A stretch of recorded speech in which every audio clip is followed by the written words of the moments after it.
ay tawagan ko siya, si Jesus, kung kailan kailangan siya.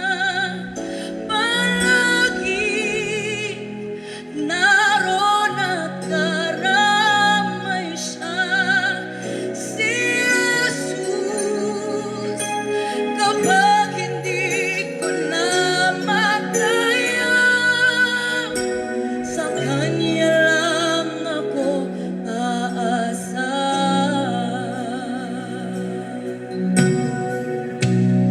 Kahit pilitin ko, puso ko'y maging matibay.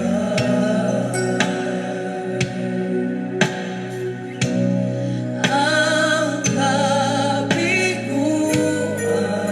ay dumarating sa aming buhay. Kung ako'y naroon na at nagdurusa, ang aking gagawin ay tawagan ko siya, si Jesus, kung kailan kailangan siya. Palagi naroon at karamay siya, si Jesus, kapag hindi ko na makaya, sa Kanya lang ako aasa. Si Jesus, kung kailan kailangan siya, siya'y palaging nandiyan, naroon at karamay. Si Jesus, kapag hindi ko na makaya, sa Kanya lang ako aasa.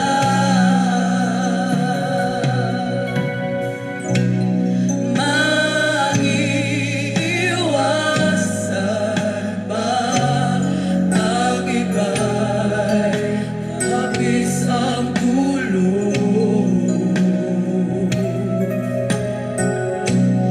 Kahit kaibigan ay nagbibigay sama ng loob, kung ako'y masaktan, saan po ang aking gagawin? Ay tawagan ko siya, si Jesus, kung kailan kailangan siya. Palagi naroon at karamay siya, si Jesus, kapag hindi ko na makaya, sa Kanya lang ako aasa. Si Jesus, kung kailan kailangan siya. Palagi naroon at karamay siya, si Jesus, kapag hindi ko na makaya, sa Kanya lang ako aasa. Oh, si Jesus. Purihin ang pangalan ng ating Panginoong Hesukristo. Mga kaibigan at mga kapatid, sa muli isang mapagpalang umaga sa inyong lahat sa pangalan po ng ating Panginoon. Sa awiting ito na inyo pong napapakinggan ay muli pong sumasa inyo ang programang Si Jesus ang Buhay na Pag-asa. Ngayon po ay araw ng Huwebes. Salamat po sa Diyos sa panibagong umaga na ipinagkaloob sa atin upang patuloy po nating itaguyod ang buhay paglilingkod sa ating Panginoon. Salamat sa Diyos sa panibagong pagpapala, panibagong umaga na ipinagkaloob sa ating mga buhay. Salamat sa pagkakataon na muli po nating mapagsasalusaluhan ang mga salita ng Diyos, mga espiritual na bagay, na ito po ay sa kapakinabangan ng ating pong mga kaluluwa. Ang programang si Jesus ang Buhay na Pag-asa, araw-araw po nating napapakinggan dito po sa New Gen FM 100.7 at sa ating pong Facebook Live sa page ng UPC Bulan Church. Salamat po sa inyong pagsubaybay. Ito po ang inyong lingkod, Pastor Randy Rosari ng United Pentecostal Church Bulan, na bumabati po sa inyo at nag-aanyaya na muli po tayo magkasama-sama sa isang banal na pag-aaral ng salita ng Diyos. Atin lamang pong ibukas ang ating mga puso at maging ating mga kaisipan. Hayaan po natin na ang mga pangungusap ng Diyos sa pamagitan ng kanyang mga banal na salita na ating pong napapakinggan, patuloy nating madama ang kalinga ng Panginoon at ang kanyang pag-akay sa atin patungo sa kanyang katuwiran at banal na kalooban. Pagbati din po sa lahat ng ating mga kababayan dito po sa Bayan ng Bulan, sa bawat barangay na nararating po ng signal ng New Gen FM 100.7. I-bless po ng Panginoon ang bawat pamilya na ngayon bukas ang radyo, bukas din ang puso upang pahalagahan ang spiritual program na ito. Ang programang ito ay hatid po sa inyo ng United Pentecostal Church. Ito po ay kung saan nasa 23 years na po nating napapakinggan dito po sa Bayan ng Bulan at nagpalipat-lipat na tayo ng mga istasyon. Halos naubos natin yung radio station dito po sa Bayan ng Bulan upang pagdausan ng programang ito. At ngayon, dito po tayo sa New Gen FM na kung saan nagiging katuwang po natin ang himpilang ito upang ipalaganap ang salita ng Diyos. Good morning din sa ating mga kapatiran sa United Pentecostal Church Bulan, na kung saan meron tayong 3 congregation na pinangangasiwaan sa tulong at biyaya ng ating Panginoon. Good morning sa ating mga kapatiran dyan sa congregation ng UPC Magsaysay Bulan. Pagpalain po kayo ng Panginoon, mga kapatid. Good morning din sa ating congregation dyan sa UPC Santa Remedios Bulan.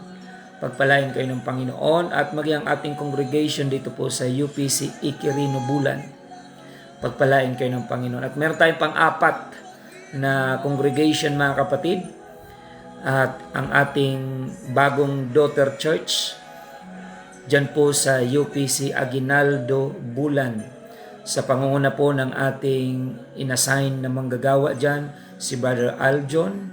At lahat ng mga kapatiran dyan na sumusuporta sa gawain, pagpalain po kayo ng ating Panginoon.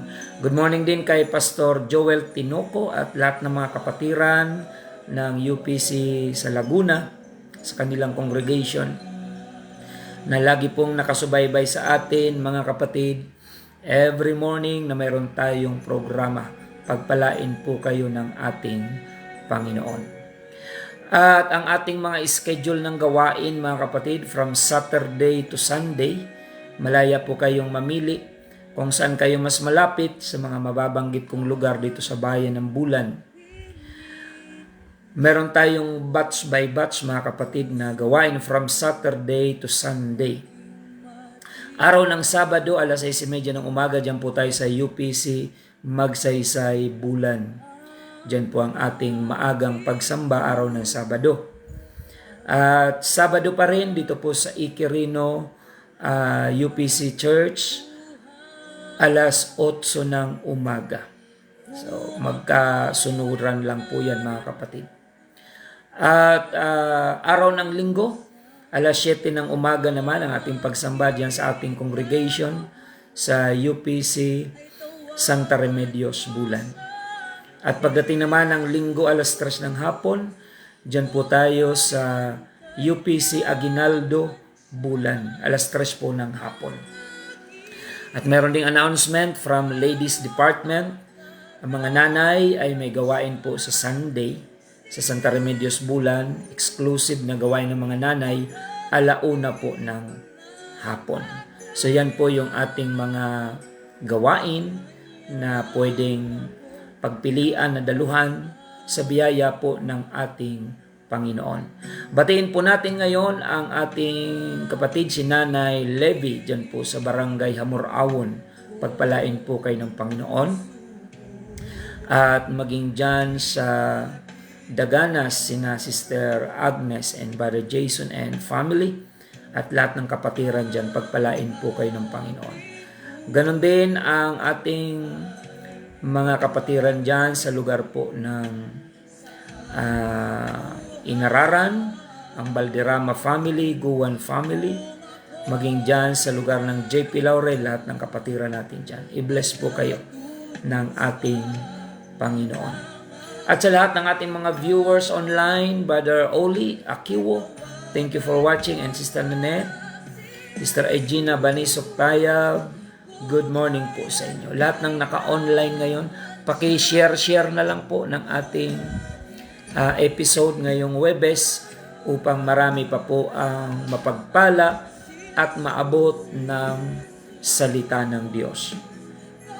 Salamat po sa ating Panginoon. Ang programang ito ay patuloy po na ginagamit ng Panginoon upang marami pang kaluluwa ang maabot ng salita ng Diyos o ng Ebanghelyo.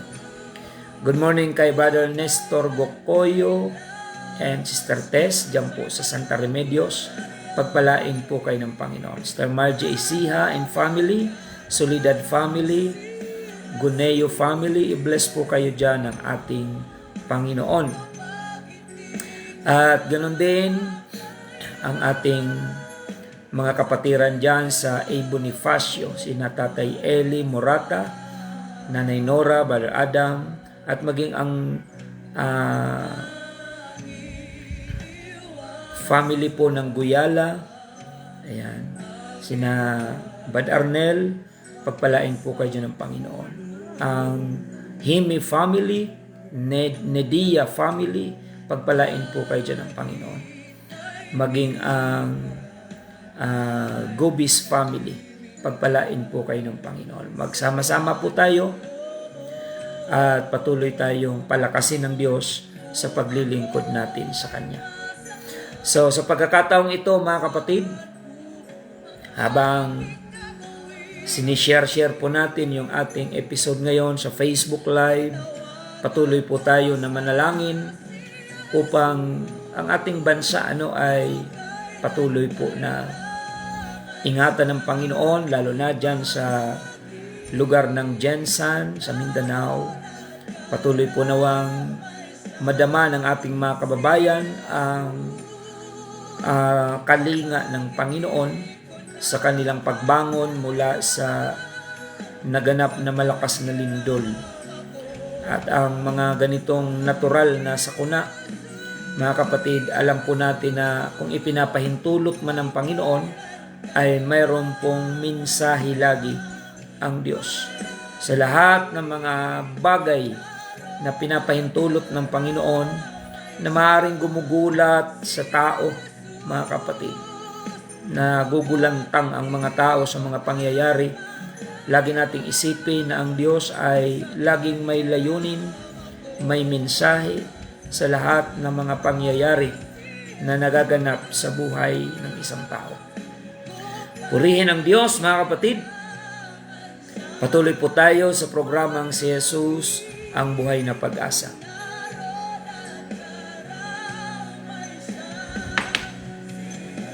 At sa pagkakataong ito, tayo po ay dadako na, mga kapatid, sa salita ng Panginoon. Tayo po muna ay manalangin sa Diyos.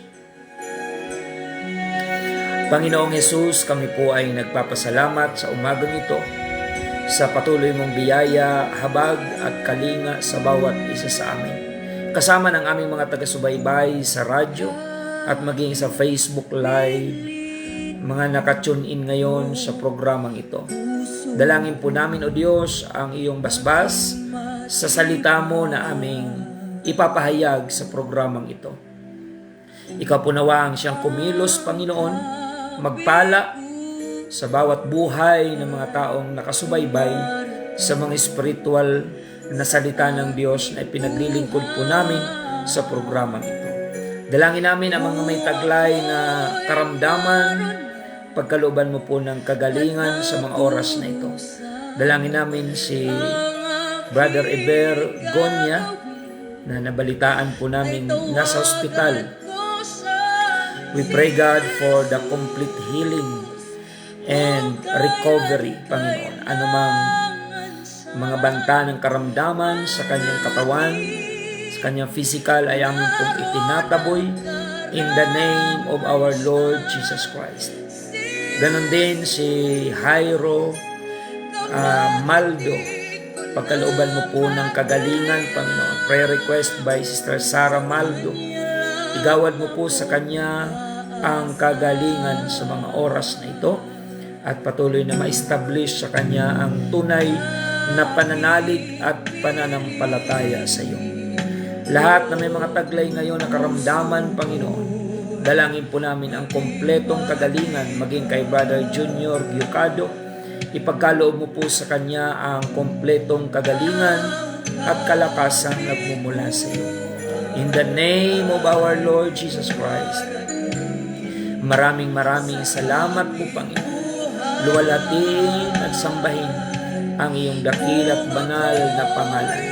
In the name of our Lord Jesus Christ, maraming salamat, Panginoon.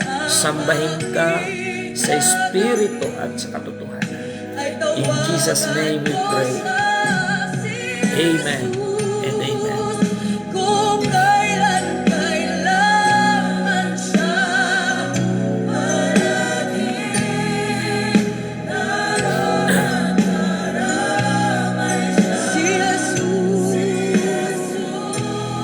Batiin natin ang ating mga kapatid dyan sa Barangay San Juan Daan, si Nanay Alice Giocado and family at lahat ng mga kapatiran dyan.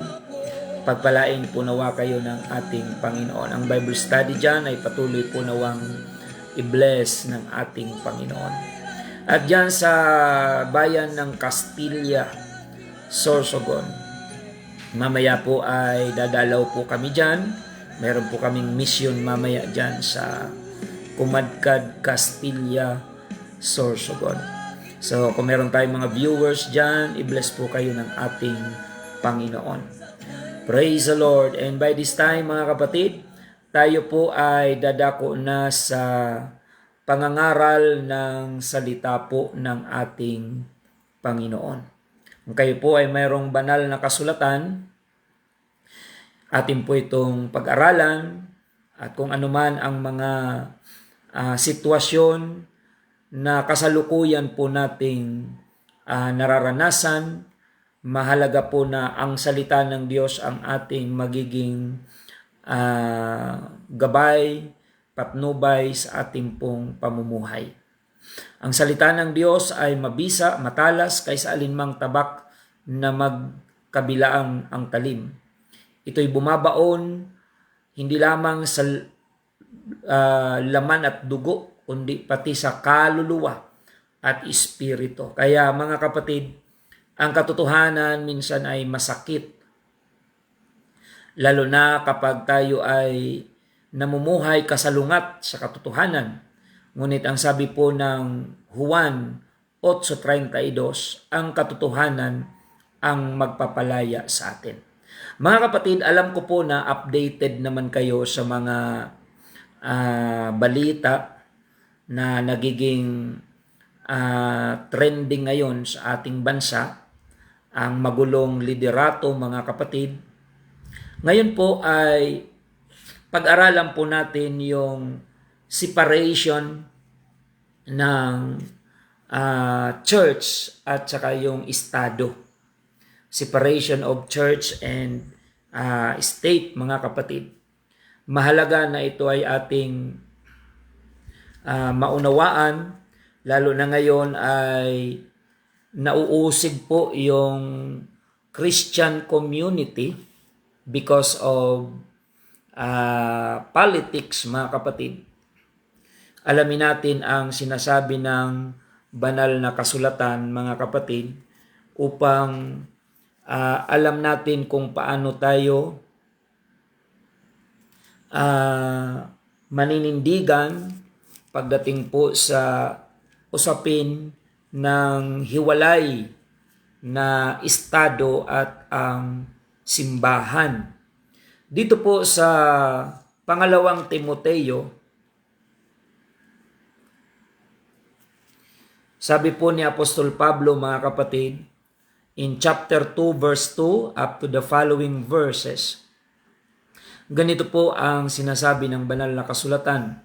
2 Timothy chapter 2 verse 2, at ang mga bagay na iyong narinig sa akin, sabi ni Pablo kay Timoteo, sa gitna ng maraming saksi, ay siya mong ipagkatiwala sa mga taong tapat na makapagtuturo naman sa iba.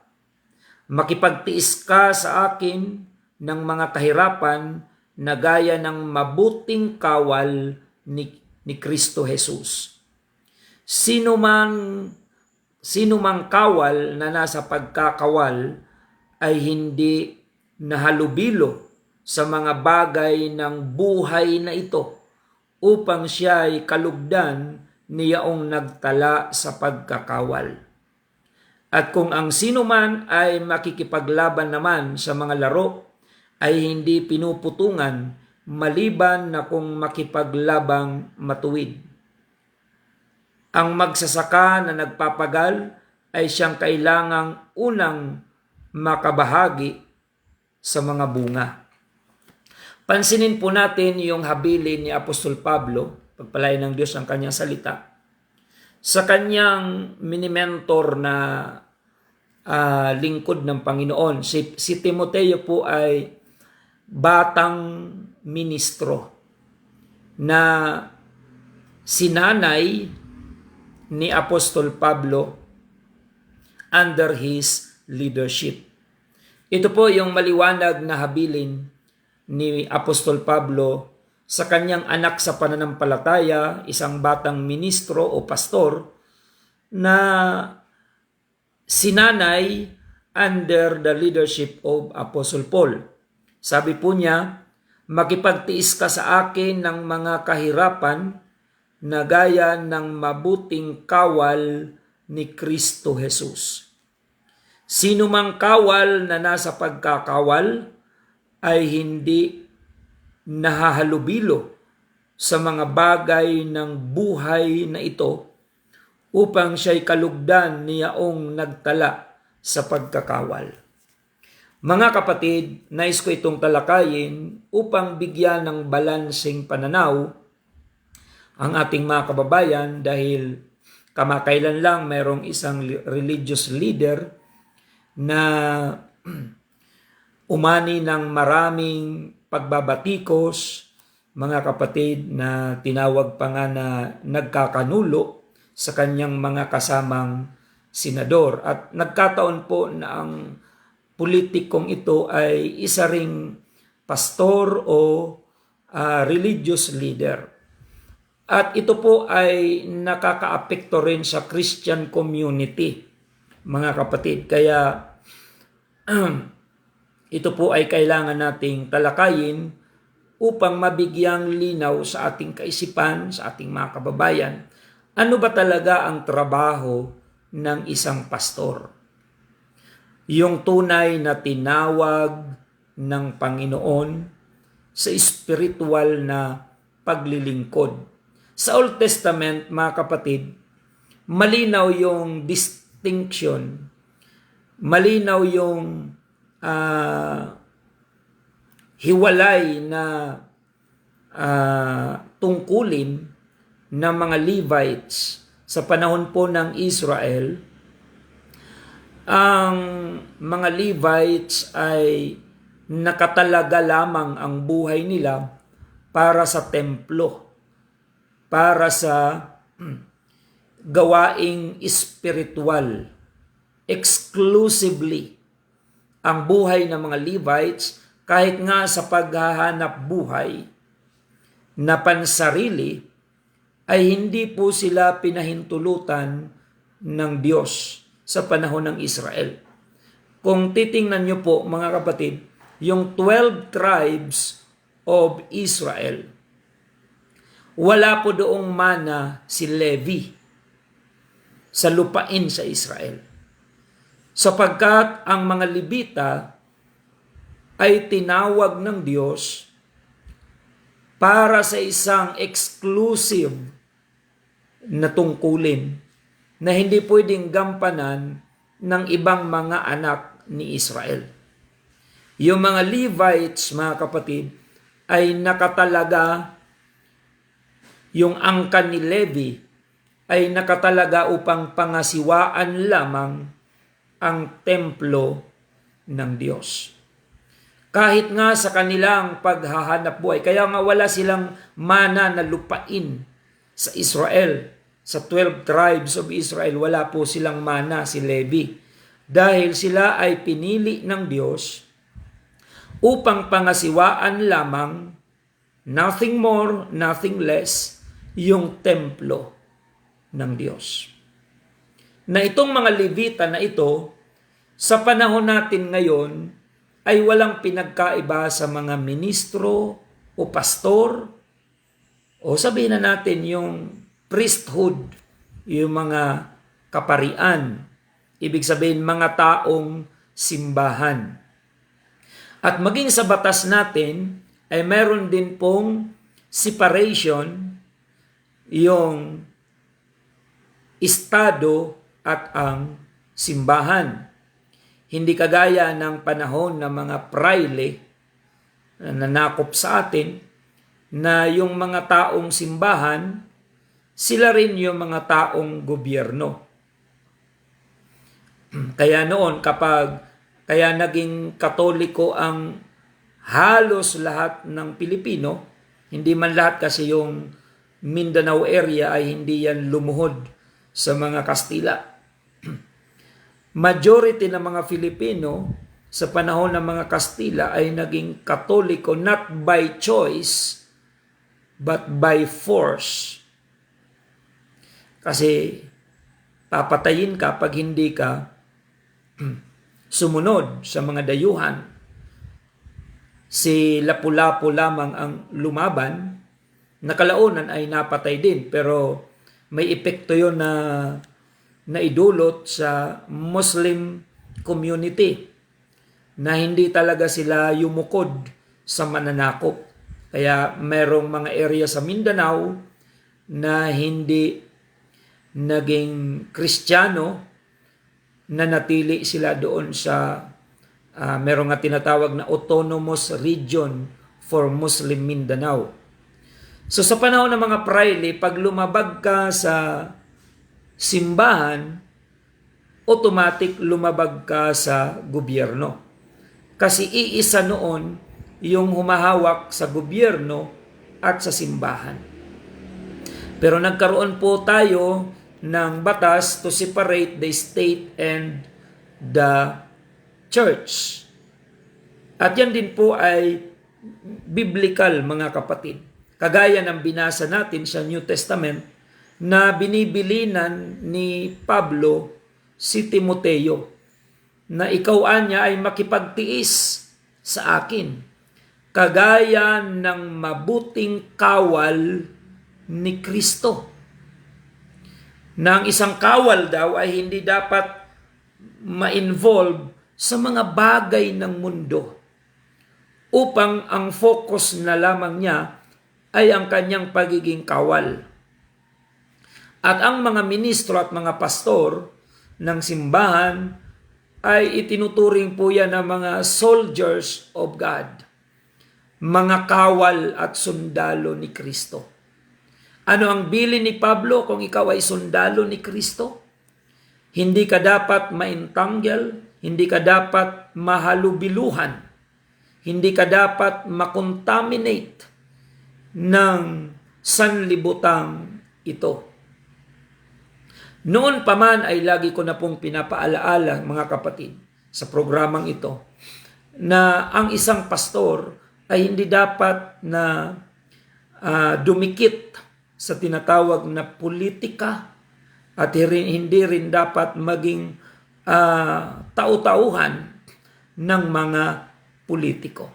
And as I observe, mga kapatid, maraming mga pastor na sa halip ay mag-focus lamang sa spiritual na gampanin, maraming mga pastor na naobserbahan natin na tila baga hindi sila sapat na lingkod lamang sa simbahan para palakasin ang spiritual na buhay ng mga tao, kundi sila ay talagang dumidikit doon sa maruming politika at nagiging mga tau-tauhan ng mga politiko. At ito nga yung nangyayari ngayon, mga kapatid, na isang religious leader, mga kapatid, ang nasisira ang reputasyon at maging ang mga members, kung titingnan nyo po sa social media, mga members ng religious leader na ito ay umaayaw na sa kanilang samahan because nasisira yung kanilang religious leaders' reputation because of politics, mga kapatid. Na ito po ay ipinapaalaala ni Apostol Pablo. And until now, marami pa rin pong mga pastor, religious leaders ang hindi nila mapigilan ang kanilang sariling dumikit doon sa politika. Na ang politika po ay napakarumi sa ating bansa. Hindi ko sinasabi na lahat ng politika ay marumi, kundi sa pag-uugali ng mga politiko, nadudumihan yung political system, mga kapatid, sa ating bansa. Kaya kung ikaw ay lingkod ng Diyos, talagang hindi may iwasan na ikaw ay makontamina. Kung ikaw ay lalangoy sa tubig na marumi, hindi mo pwedeng sabihin hindi ka madudumihan at mag-iingat ka na hindi mahawaan. Pag once na lumangoy ka sa tubig na kontaminado, automatic ikaw ay magiging kontaminado rin.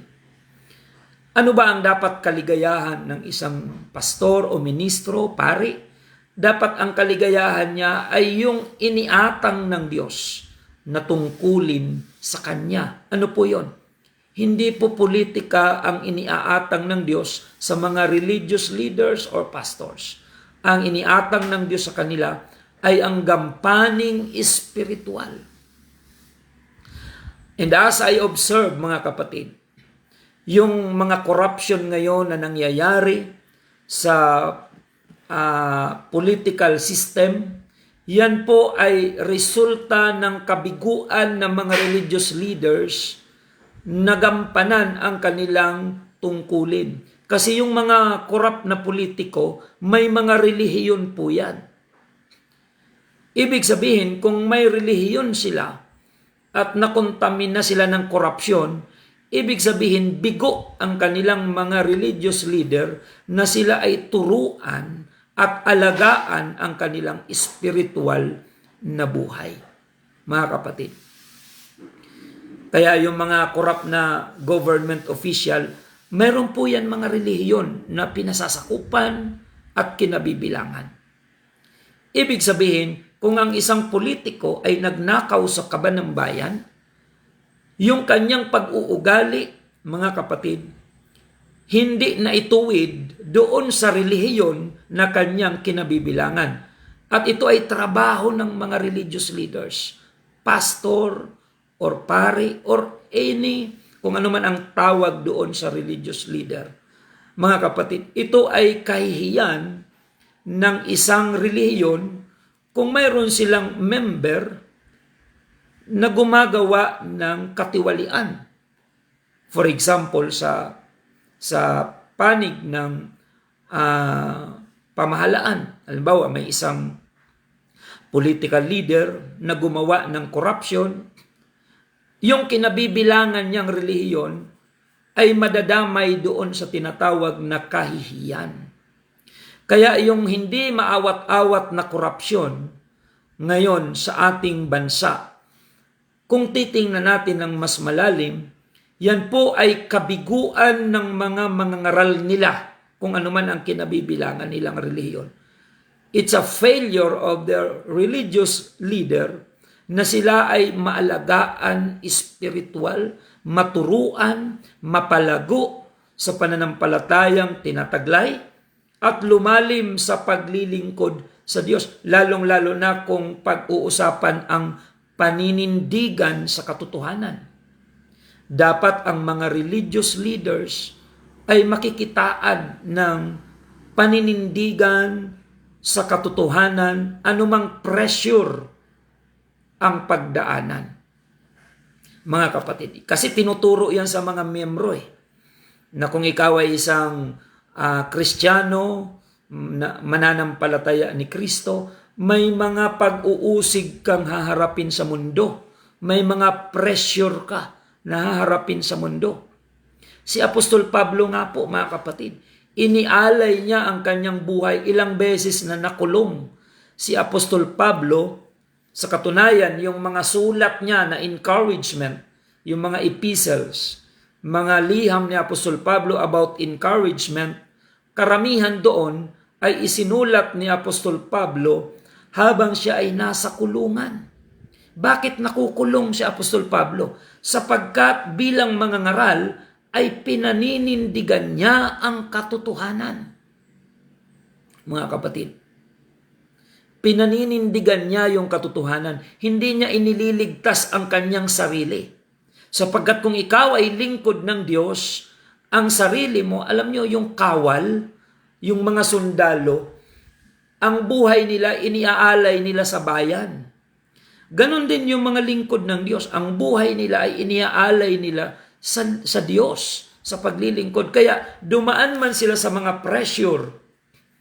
Sabi ko nga sa inyo nung nakaraan, si John D. Bilab, alang-alang sa pangangaral ng salita ng Diyos, inilagay siya sa kumukulong mantika. Mas matitindi po yung mga torture noon. During the time of Roman Empire, mga kapatid, si Daniel, sa panahon ng Babylonian Empire, inihulog pa doon sa yungib ng leon. Si Shadrach, Meshach, Abednego, mga lingkod ng Diyos, inihulog sa horno ng apoy, alang-alang sa kanilang paninindigan sa katotohanan. Kaya ito yung masamang resulta, mga kapatid, na maraming mga pastor ang pilit na idinidikit ang kanilang sarili sa politika na napakarumi. Kaya mga kapatid, I'm not saying na sila ay guilty, mga kapatid. We are not in the position to judge. Pero kung pag-uusapan na nakontamina ba? Yes. Once na lumangoy ka sa maruming tubig, ang kontaminasyon ng tubig automatic makukontaminate yung ating katawan. Hindi tayo makakaiwas, mga kapatid. Sabi nga sa Bicol, pag harani ka sa kaldero, mauringan ka. Kaya dapat ipamuhay natin yung distinction, separation between the state and the church. Yan po ay kalooban ng ating Panginoon na yung mga kawal ni Kristo ay huwag mahalubilo ng mga bagay ng mundo. Mga kapatid, kagaya ng mga sundalo ng ating gobyerno, hindi sila pinapahintulutan na magkaroon ng kung ano-anong mga involvement sa mga bagay ng mundo. Kailangan ang focus lang nila ay doon sa kanilang mandato, sa kanilang profession bilang kawal. So ilalagay natin lang sa spiritual, same principle. Kung ikaw ay kawal ni Kristo, ministro ni Kristo, pastor, o religious leader, dapat ang focus mo lang ay sa spiritual na pangangailangan ng mga tao. Kasi ganito yan, kung ikaw ay pari o pastor na tinuturuan mo ng tama, inaalagaan mo yung spiritual na buhay ng iyong mga tupa na inaalagaan, anuman ang maging tungkulin niyan sa lipunan, magiging mabuting lingkod yan ng Diyos at magiging mabuting lingkod ng bayan o ng mga tao. Halimbawa, yung membro ng isang pastor naging gobernador o anumang tungkulin sa politika, gagampanan niya yung political responsibility niya ayon sa natututunan niya sa simbahan na tinuturuan siya doon ng maayos, dinidisiplina, tinatrato ng makadiyos na pag-aalaga. Anuman ang maiaambag ng membro na yon sa lipunan, sa kung anuman ang tungkulin niya, hindi siya magiging corrupt sapagkat ipapamuhay niya ang natututunan niya doon sa simbahan na kanyang kinabibilangan. Kaya kapag hindi nagagampanan ng pastor sa simbahan yung kanyang tungkulin, maaring siya ay hahalubilo sa mga bagay ng mundo, treasure hunting, kung ano-anong mga business, mga kapatid, kung ano-anong mga politikang usapin, mapapabayaan niya yung pag-aaruga niya sa spiritual na buhay ng mga tao na pinagkatiwala.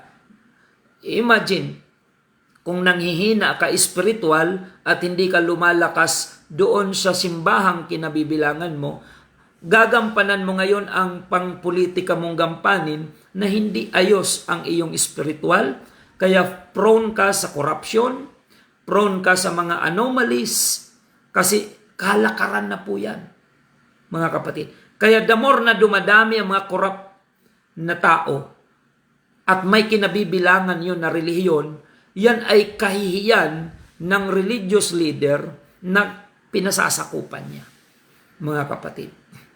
Kaya yung mga religious leader hindi dapat nangunguna sa pagbatikos sa corruption kasi trabaho nga nila naturuan spiritually yung mga tao. Para kung ano man ang kanilang tungkulin sa lipunan, magampanan nila na may dignidad, may katapatan dahil naturuan sila sa simbahan. Kaya nga, bata pa lang dapat turuan na.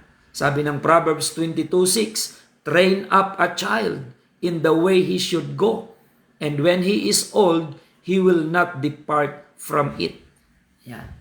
Kaya pagdating sa panindigan sa pananampalataya, pag may mga tukso, pag may mga corruption na ini-offer, mga kapatid, anomalies, yung mga naturuan sa simbahan, dahil ang pastor ay nag-focus sa spiritual need ng mga tao, magagamit niya yung spiritual na kalakasan na yon to fight against evil paglabas niya sa church. Kung ano man ang kanyang obligasyon sa lipunan, siya man ay doktor, magiging mabuti siyang doktor. Siya man ay engineer, kung siya ay natuturuan sa church ng katapatan, honesty, transparency, loyalty, mga kapatid, gagampanan niya ang pagiging engineer na may katapatan. Kung ikaw naman ay abogado, may simbahan kang kinabibilangan, gagampanan mo ang pagiging abogado na mayroong dignidad at katapatan at pagkatakot sa Diyos. Dahil naturuan ka ng religious leader sa simbahan, na yung religious leader nakafocus lang doon sa spiritual need ng mga tao. Kaya nagkalabo-labo, mga kapatid. May politiko gustong magpastor, may pastor gustong magpolitiko, mga kapatid. Kaya hindi na ngayon malinaw yung distinction, yung boundaries, mga kapatid. Kaya hindi mo na alam, nagkabuhol-buhol na. Hindi mo alam kung paano mo aayusin. Kaya yun ang nangyayari sa ating bansa, mga kapatid. Kaya walang karapatan yung mga religious leaders na batikusin yung mga corrupt sa government kung yan naman ay mga membro nila sa simbahan.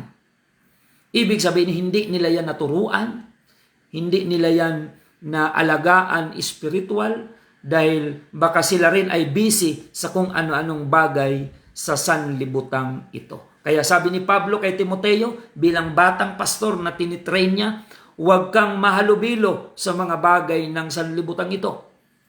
Sapagkat ang isang kawal ni Kristo ay hindi dapat mahumaling sa mga bagay na walang kinalaman sa mandato niya galing sa ating Panginoon. Kung ang mga politician ay niluklok ng tao, ang mga pastor ay tinawag ng Diyos. Hindi ang bunga ng eleksyon, mga kapatid. Ang mga pastor ay tinawag ng Diyos. Hindi yan bunga ng politika. Kaya dapat ang mga pastor ay gagampanan niya kung ano ang dahilan bakit siya tinawag ng Diyos. Mga kapatid, gampanan yung pangangailangang espiritual ng mga tao at tupa na kanyang pinangangasiwaan. Sabi po ni Apostol Pablo sa 1 Timothy chapter 4 verse 12,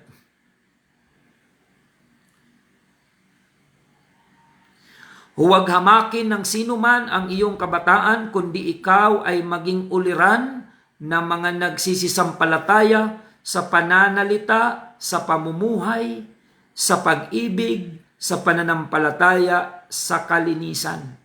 Hanggang ako'y pumariyan ay magsikap ka sa pagbasa at pangangaral sa pagtuturo. Huwag mong pabayaan ang kaloob na nasa iyo, na sa iyo'y ibinigay sa pamamagitan ng hula na may pagpapatong ng mga kamay ng kapulungan ng mga presbitero. Magsipag ka sa mga bagay na ito, tumalaga kang lubos. Ibig sabihin, commitment. Tumalaga kang lubos sa mga ito upang ang iyong pagkasulong ay mahayag sa lahat. Kung mayroon mang dapat maging dahilan na makilala yung isang pastor, makilala siya sa pagtupad sa kanyang gampanin, pangangaral. Hindi siya makilala sa anumang bagay, politika o anumang mga bagay na hindi naman ng Diyos iniatang sa kanyang balikat. Mag-ingat ka sa iyong sarili at sa iyong turo. Manatili ka sa mga bagay na ito sapagkat sa paggawa mo nito ay ang iyo ring sarili ang ililigtas mo pati ng mga nagsisipakinig sa iyo. Kaya may responsibility yung mga religious leaders, mga kapatid, na huwag silang magpapa-impluwensya sa sanlibutan. Kasi yun nga po ang tinuturo natin sa mga kapatiran, na huwag umayon sa takbo ng sanlibutan. Kung titingnan natin ang Romans chapter 12 verse 2, at huwag kayong magsiayon sa sanlibutang ito, kundi mag-iba kayo sa pamamagitan ng pagbabago ng inyong pag-iisip upang mapatunayan ninyo kung alin ang mabuti at kaaya-aya at lubos na kalooban ng Diyos. Ayan. So, any pastor na dumidikit sa politika, nasisira, mga kapatid. Wala pa po akong nakitang religious leader na dumikit sa politika at hindi nabahiran ng karumihan at kasamaan. Proven na po yan, mga kapatid.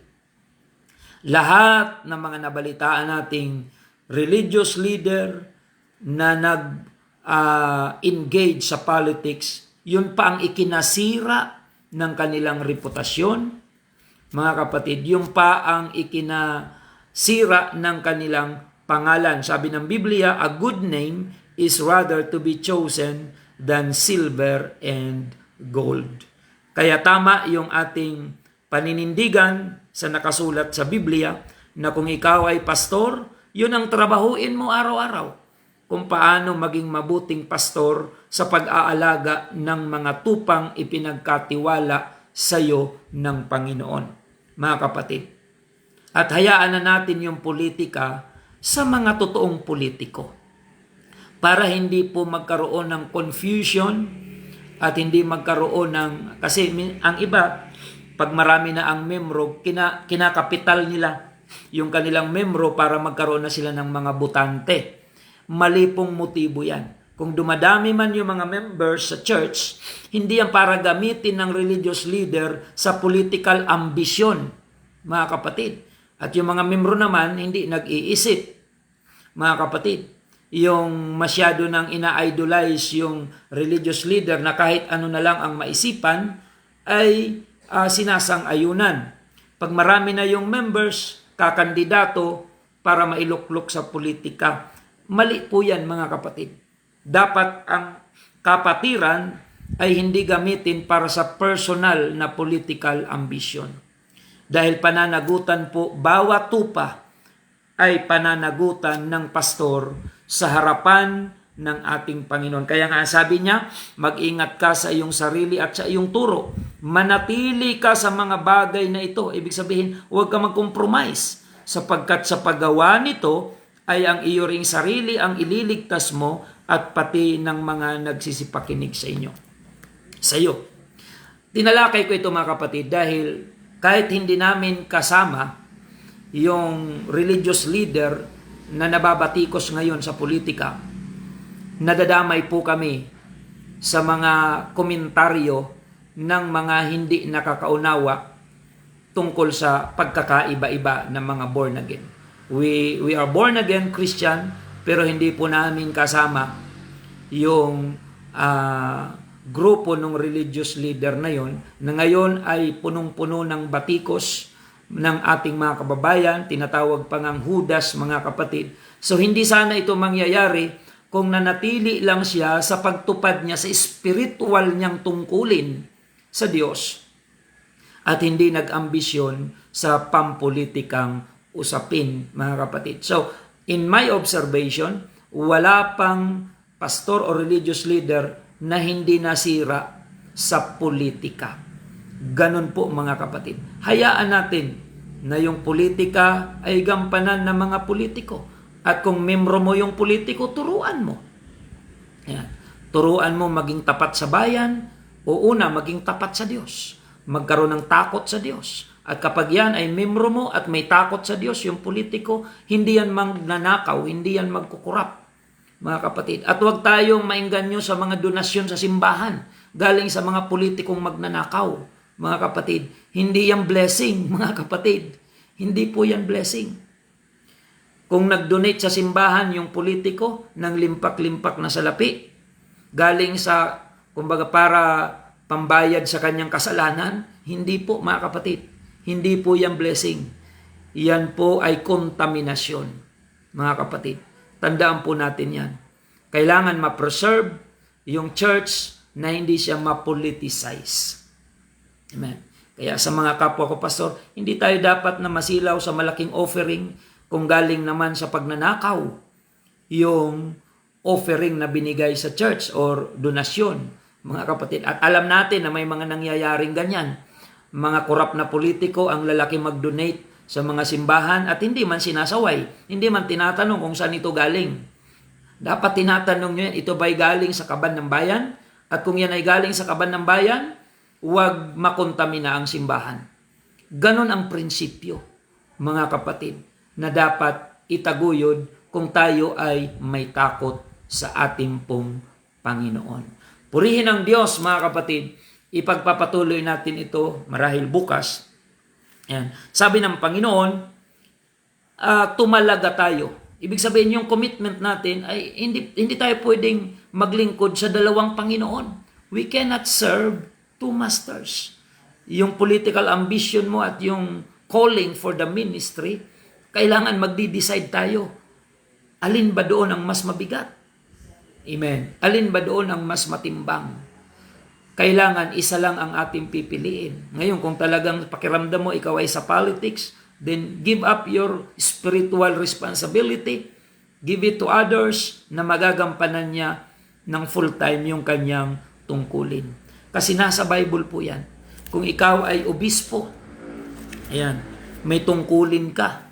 Ayan, sabi po dito sa 1 Timothy chapter 3, dapat nga na ang obispo o religious leader ay walang kapintasan, asawa ng isa lamang babae, mapagpigil, mahinahon ang pag-iisip, mahusay, mapagpatuloy, sapat na makapagturo, hindi magulo, hindi yung rally ng rally mga kapatid, hindi palaaway, kundi malumanay, hindi makikipagtalo, hindi maibigin sa salapi. Ayan, hindi tumatanggap ng maleta dapat yung mga religious leaders. Mali-maletang donasyon, dapat inaalam din yan kung saan galing, mga kapatid. Bago gamitin sa simbahan o bago gamitin sa pang-spiritual, mga kapatid, na mga gawain. Mahalaga pong mapakinggan natin ang mga bagay na ito. Wala po akong kinakampihan, kundi yung obserbasyon lamang natin. At kailangan ko rin itong italakay dahil maraming nagtatanong sa akin, Pastor, kasama nyo ba yun? Yung religious leader na politiko na ngayon ay binabash ng buong Pilipinas dahil sa politika? Hindi po namin kasama yon. Kaya hindi kami dapat na madamay doon sa ikinasira ng kanyang reputasyon. Noon pa man, mga kapatid, focus lang po tayo sa spiritual responsibility. At noon pa man, kaya nga dito sa Bulan, may mga nagagalit din sa akin ng mga pastor. Every time na pinapaalalahanan ko, huwag ka sa politika. Kung pastor ka, ayusin mo ang simbahan mo, alagaan mo yung mga tupa mo, at umiwas ka sa politics dahil magiging palamuti ka sa maruming pamumuno sa politika. Gagawin kang perfume, pampabango, para hindi umalingasaw yung mga baho sa politika. Mga kapatid, yan po ang katotohanan. Hindi po yan mapapasinungalingan. Wala pang religious leader, kahit napakaganda ng reputasyon, na nung sumali sa politics ay hindi nasira. Masisira ka dyan. Dahil yan po ay kontaminado ng kasamaan, mga kapatid. Ang dapat nating gawin, turuan natin ang ating mga membro, dahil kung sa future maging politiko yan, at least mayroon silang spiritual foundation na itinuro ng pastor kung paano matakot sa Diyos at kung paano maglingkod sa Panginoon, kung paano manindigan pagdating sa mga pressure ng buhay, na kahit ang kanilang pananampalataya ay uusigin, mga kapatid, hindi matatakot sa pressure ng kapangyarihan ng mundo, kundi mananatili lamang ang loyalty sa kalooban ng Panginoong Hesukristo. Mga kapatid, salamat sa inyong pagsubaybay. Nawa ay nabigyan natin ng linaw. Hindi po namin kasama yon. Dahil noon pa man, hindi kami nagpapakontamina sa politika. Ang United Pentecostal Church Bulan ay naninindigan sa separation ng state and church upang mapanatili natin, ma-preserve yung body of Christ na hindi ma-politicize, mga kapatid, at manatili sa focus natin sa paglilingkod lamang sa ating Panginoon. To God be all the glory. Nawa may natutunan po kayo, mga kapatid, at patuloy tayo sa mga kapatiran. Huwag tayong mahalubilo sa mga bagay ng sanlibutan. Mag-focus tayo sa gawain at sa spiritual need ng mga taong ating pinangangalagaan sa biyaya po ng ating Panginoon. God bless everyone, at sa ating pagtatapos tayo po ay manalangin.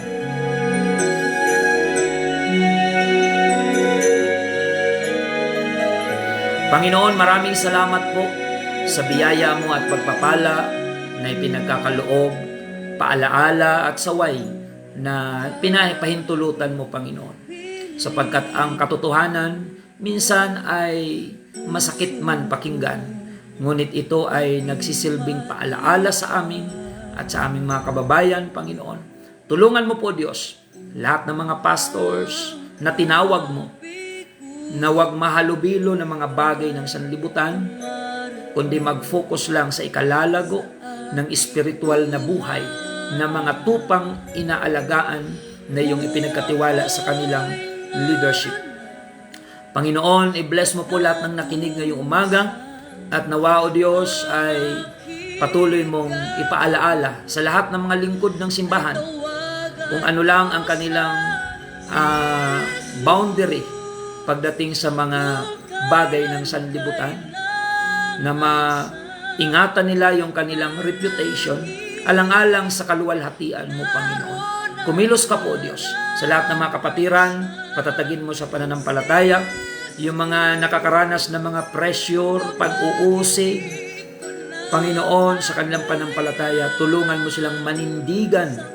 Kagaya ni Apostol Pablo na hanggang kamatayan, hindi siya nagpa-pressure sa mga makapangyarihang tao sa kanyang kapanahunan.